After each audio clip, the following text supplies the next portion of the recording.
Good morning students. आज आपकी biology की टॉपिक है वो सेल ऑर्गेनेल्स में इंडोप्लाज्मिक रेटिकुलम है, ईआर, जिसको ईआर के नाम से जानते हैं। ओके, अब यहाँ पे बायोलॉजी में आपकी जो टॉपिक है वह इंडोप्लाज्मिक रेटिकुलम है। इसको शार्ट में लोग ईआर बोलते हैं। ईआर मतलब इंडोप्लाज्मिक रेटिकुलम, या इसी का दूसरा जो नाम है cytoskeletal of cell, cytoskeletal of cell के नाम से जाना जाता है। इसका मतलब क्या होता है साइटोस्केलेटल ऑफ सेल? इसे ये सेल है, अब इसके बिल्कुल सेंटर में न्यूक्लियस होता है, न्यूक्लियस हो गया। अब इसके पेरिफेरी पे, यानी इसके जो इस तरीके से इंडोप्लाज्मिक रेटिकुलम मतलब nuclear membrane to cell membrane, nuclear membrane to cell membrane तक ये क्या बिल्कुल स्प्रेड होती है, फैली हुई होती है।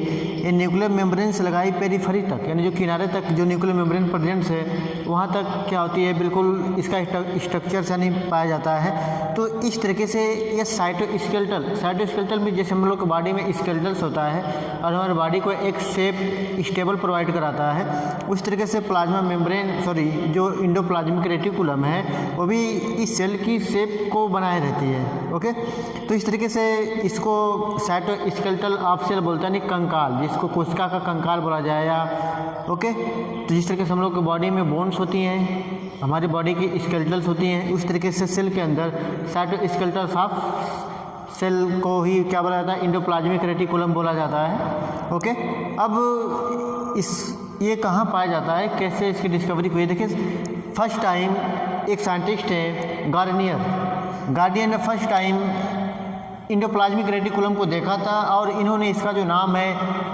एर्गोस्टोप्लाज्म नाम दिया था, एर्गोस्टोप्लाज्म।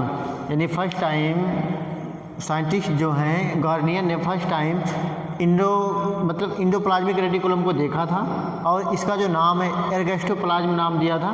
ओके, अब इसके बाद आते हैं पोर्टर, ठीक है ना।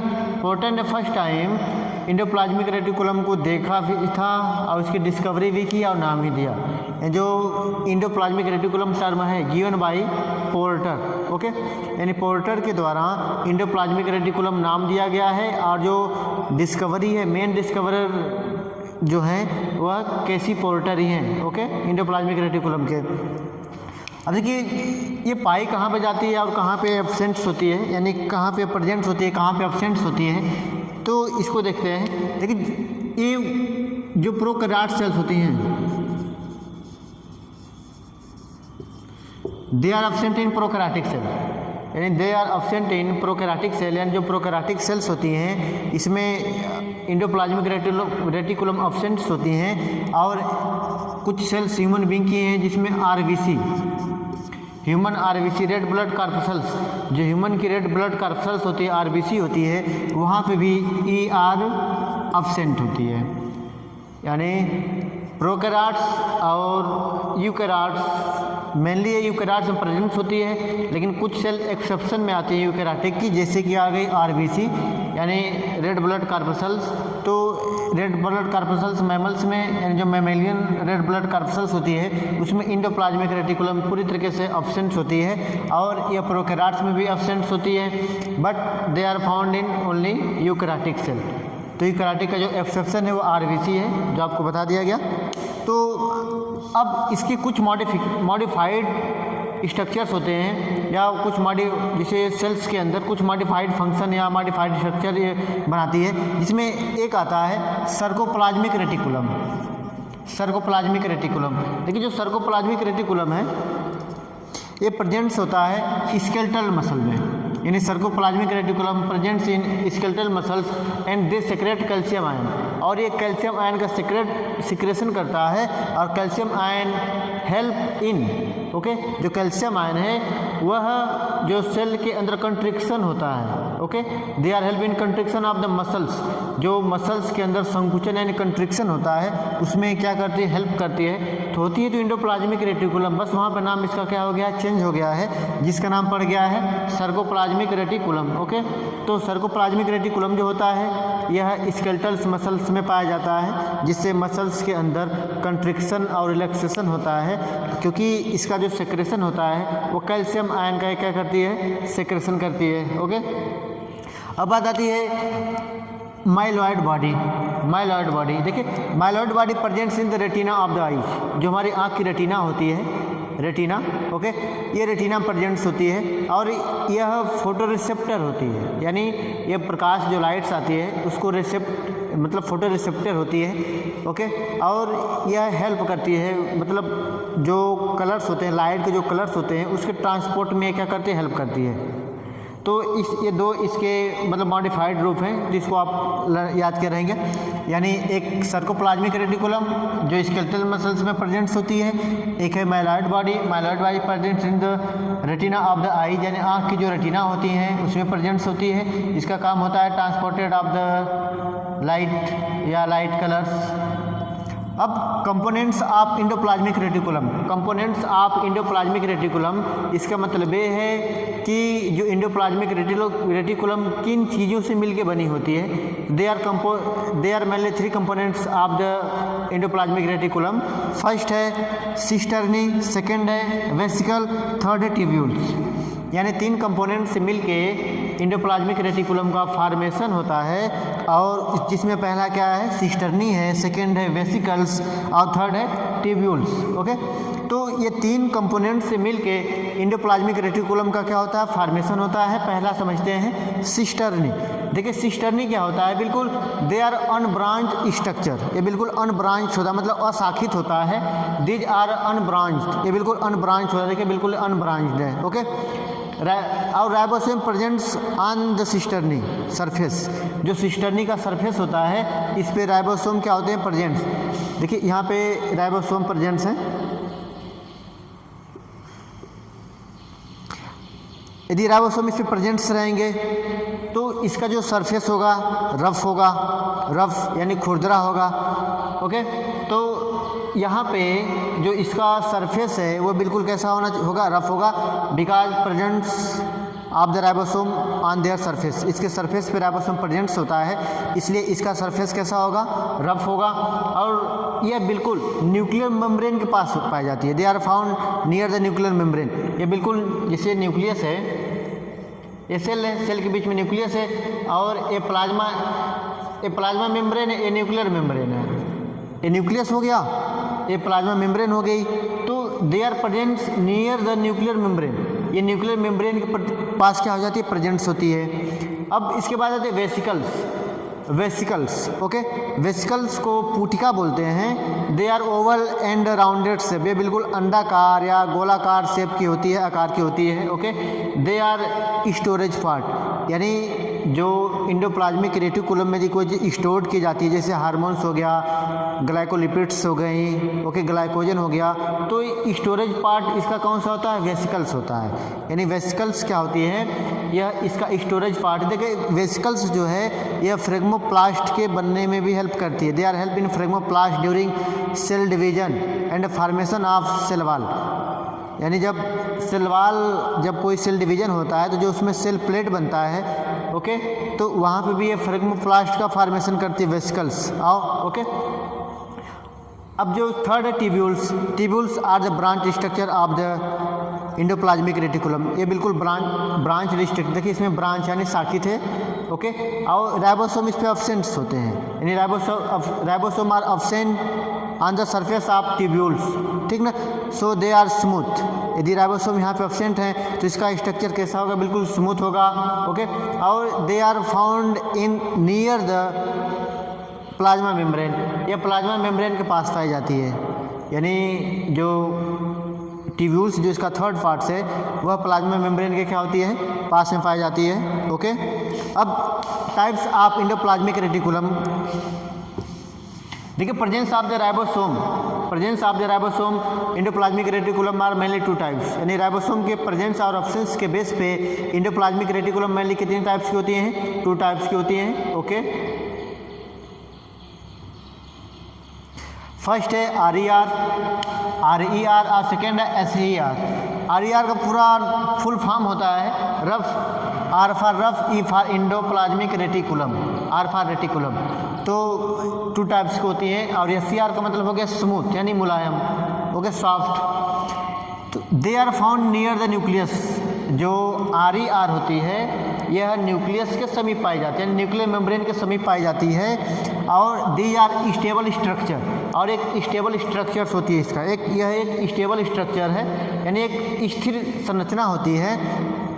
Ribosome are presents, okay, ribosome RER presents होते हैं, इसलिए इसका नाम क्या होता है? रफ इंडोप्लाज्मिक रेटिकुलम, क्योंकि ये रफ हो गई, खुरदरा है, तो RER इस पर प्रेजेंट्स है, मतलब राइबोसोम प्रेजेंट्स हैं RER पे, इसलिए इसका स्ट्रक्चर कैसा होता है? रफ होता है, खुरदरा होता है। ओके, अब जो क्वेश्चन पूछा जाता है यहाँ से कि वो कौन से सबस्टेंस होते हैं जो राइबोसोम को स्टिकी यानी RER पे चिपकने में हेल्प करते हैं, ठीक है ना। तो यहाँ पे 2 ग्लाइकोप्रोटीन्स होती हैं जिसका नाम होता है ribophorin first and ribophorin second, यानी with the help of ribophorin first and ribophorin second they are attach with the surface of endoplasmic reticulum, यानी राइबोफ्लोरिन फर्स्ट और सेकेंड के हेल्प से जो राइबोसोम होते हैं यह इंडोप्लाज्मिक रेटिकुलम पर सरफेस के अटैच होते हैं। तो ये 2 ग्लाइकोप्रोटीन से इसको आप लर्न के रहेंगे। और RER का जो पार्ट्स होता है सिस्टर्नी होता है और वेसिकल्स होता है। सिस्टर्नी और वेसिकल्स जो होते हैं यह RER के पार्ट हैं। ओके, अब इसकी जो अगली टॉपिक है इसका वर्क, यदि RER को देखा जाए और SER को देख लिया जाए तो RER का काम होता है प्रोटीन सिंथेसिस।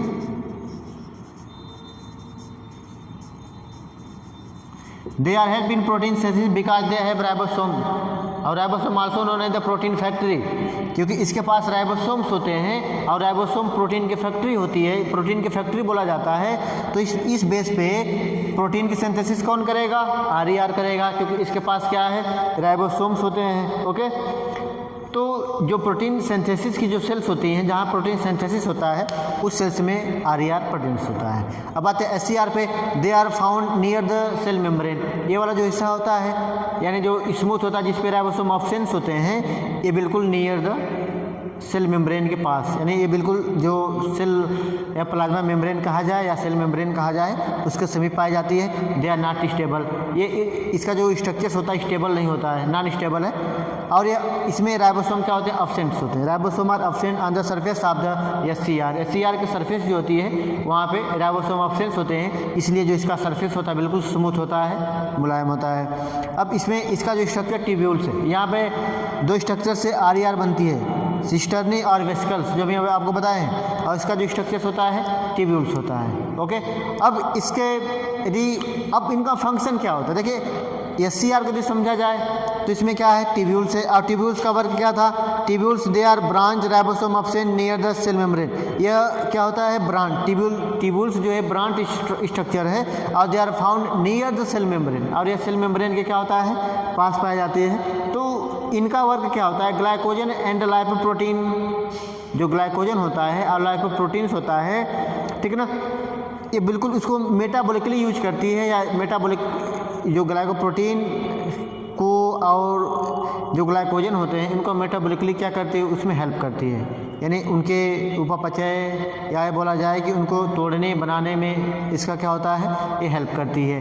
अब बिल्कुल एकदम कंपोनेंट तरीके से देखा जाए कि 3 कंपोनेंट हमने पढ़ लिया और टाइप्स आप भी पढ़ लिया। अब कॉमनली इंडोप्लाज्मिक रेटिकुलम का फंक्शन क्या होता है? कॉमनली ये देखा जाए तो इसका फंक्शन क्या होता है, इस बात को समझते हैं, ठीक है ना। तो पहला इसका फंक्शन है they are form cytoskeletal of cell, क्योंकि इसका जो स्ट्रक्चर्स होता है बिल्कुल नेट लाइक स्ट्रक्चर्स होता है। बिल्कुल ये सेल में क्या होती है? स्प्रेड होती है न्यूक्लियस टू सेल मेम्ब्रेन, यानी न्यूक्लियर मेम्ब्रेन से सेल मेम्ब्रेन तक इसका क्या होता है? स्प्रेड है, फैली हुई होती है। They are form cytoskeletal of the cell, यानी ये साइटोस्केलेटल यानी जो सेल का साइटोस्केलेटल है उसका फॉर्मेशन करती है। और इसका जो अब इसके जो कुछ और वर्ग हैं ये क्या करती है, ग्लाइकोजन को ग्लूकोज में कन्वर्ट करती है। ग्लाइकोजन को, इसका जो अगला वर्क है, they are convert glycogen into glucose, they are convert glycogen into glucose. और जो प्रोसेस होती है ग्लाइकोजिनोलाइसिस कहलाती है, ग्लाइकोजिनोलाइसिस, यानी they are help in glycogenolysis. In this process glycogen convert into the glucose in the liver cell. जो liver cells होती हैं, जो हम एक्स्ट्रा अमाउंट का जो ग्लूकोज खाए रहते हैं, तो इंसुलिन के हेल्प से उसको ग्लाइकोजन में कन्वर्ट कर दिया जाता है। अब फिर जब हमको उसी ग्लाइकोजन की जब हमको ज़रूरत पड़ती है, जब एनर्जी की ज़रूरत पड़ती है, तो इस ग्लाइकोजन को फिर से ग्लूकोज में कन्वर्ट कर दिया जाता है और ये प्रोसेस कहलाती है ग्लाइकोजिनोलाइसिस। ग्लाइकोजन, देखिए ग्लाइकोजनलाइसिस मतलब ग्लाइकोजन को ब्रेक डाउन किया जा रहा है, तोड़ा जा रहा है, किस फॉर्म में, ग्लूकोज के फॉर्म में। तो ये प्रोसेस भी कौन करते हैं, एंडोप्लाज्मिक रेटिकुलम के हेल्प से होता है। और ये होता कहाँ पे, लीवर में होता है, लीवर, ओके। और they are help in formation of nuclear membrane.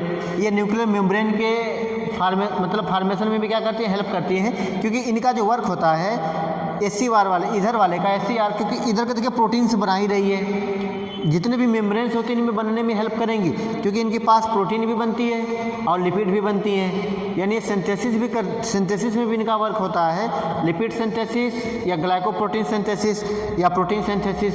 तो स्वाभाविक सी बात है कि जो मेम्ब्रेन्स होती हैं वह PLLP की बनी होती हैं, यानी प्रोटीन, लिपिड और प्रोटीन। तो they are help in the formation of nuclear membrane और मेम्ब्रेन्स।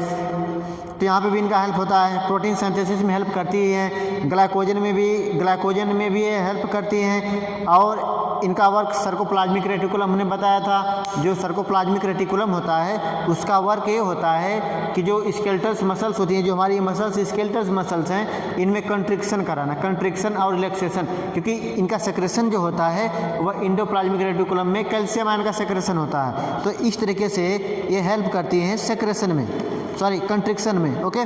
और इनमें जो इनका जो काम होता है एक और कि ये स्टेरॉइड्स और हार्मोन का भी सेक्रेशन करती हैं, स्टोरेज भी करती हैं। दे आर सेक्रेट स्टेरॉइड या कोलेस्ट्रॉल या हार्मोन्स का भी ये सेक्रेशन और स्टोरेज करती हैं, ओके। तो आज की जो टॉपिक थी आपका एंडोप्लाज्मिक रेटिकुलम है। Thank you. चैनल को लाइक और सब्सक्राइब जरूर करें। थैंक्स।